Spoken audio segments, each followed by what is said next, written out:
Moikka, mä tuun mukaan tällaisella videolla näihin artikkelien käsittelyyn ja +1 tulee siitä, että käsitellään vähän kirjaa ensin.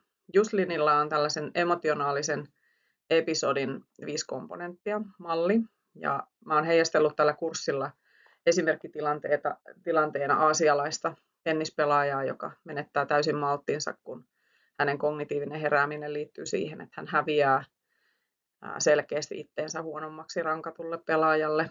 Ja siitä heräävä turhautuminen, häpeä, pelko, ahdistus, mitä vaan, raivo saa aikaan sitten tuommoisen fysiologisen reaktion, joka näkyy emootion ilmaisuna, joka hänellä oli sitten hyvin voimakasta turhautumista ja mailan hakkaamista.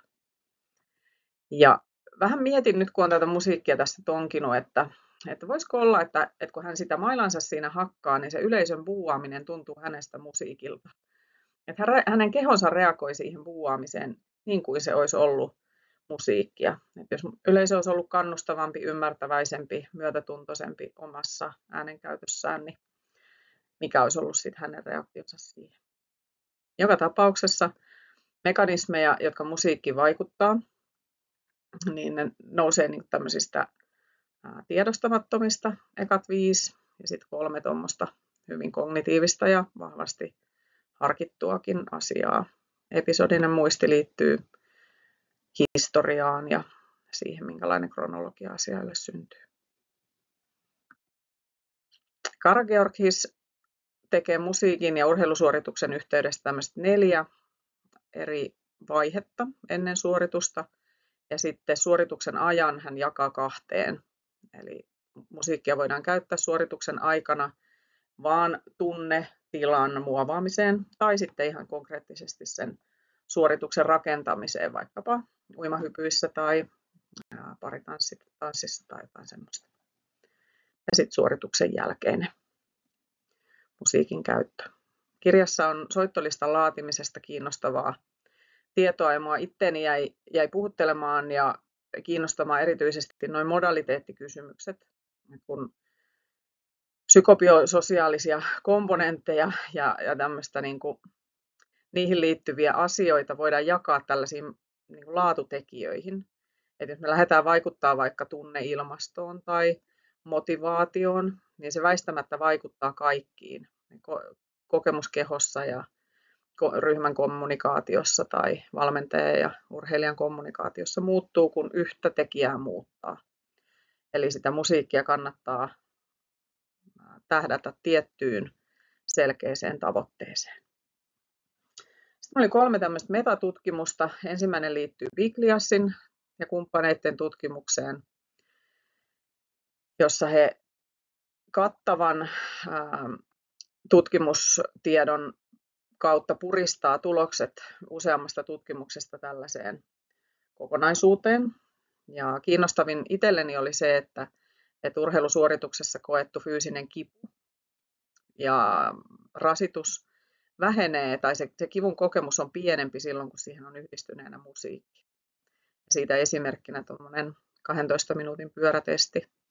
Yli 7 minuuttia musiikin kanssa, alle 7 ilman ja kontrolliryhmässä jopa 700 metriä lyhyempi matka kuin musiikin kanssa pyöräilleet. Eettisiä kysymyksiä tietysti herää, että onko se musiikin vaikutus ihan aito vai satunnainen piikki. Ja aikahan se sitten aina näyttää, että kuinka pitkään se vaikutus kestää ja onko se suorituskyky aidosti noussut jollekin selkeästi oikealle tasolle vai vaan satunnaiselle piikille. Ja tutkimusta tarvittaisiin siitä, että löytyisi ne musiikin mekanismeista selkeä yhteisymmärrys. Ja tämän tutkimuksen rajoitukset liittyy siihen, että he suosittelevat maksimaaliseen suoritukseen tai submaksimaaliseen suoritukseen, eivätkä niinkään sitten esimerkiksi harrastajille.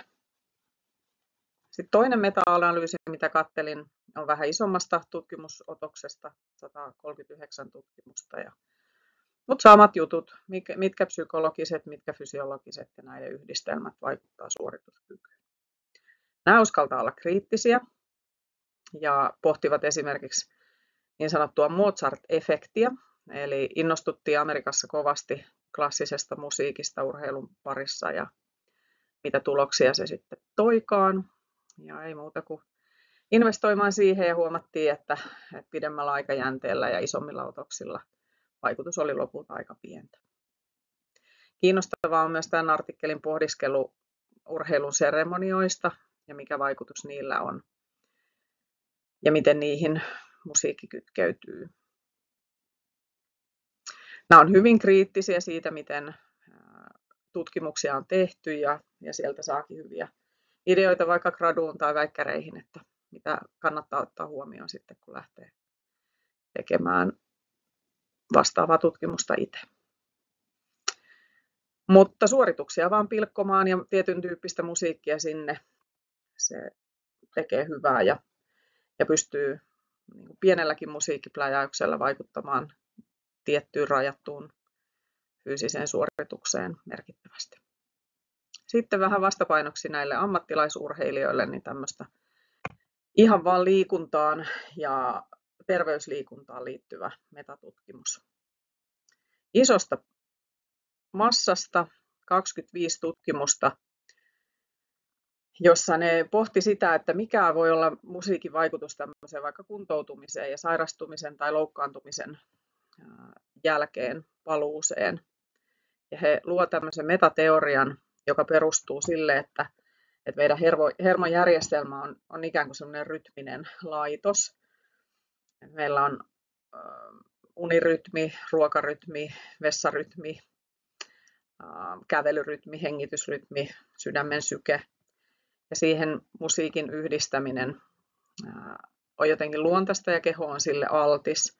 Ja erilaiset sävelkorkeudet tai temmon ja nopeuden vaihtelut keho tuntee ne.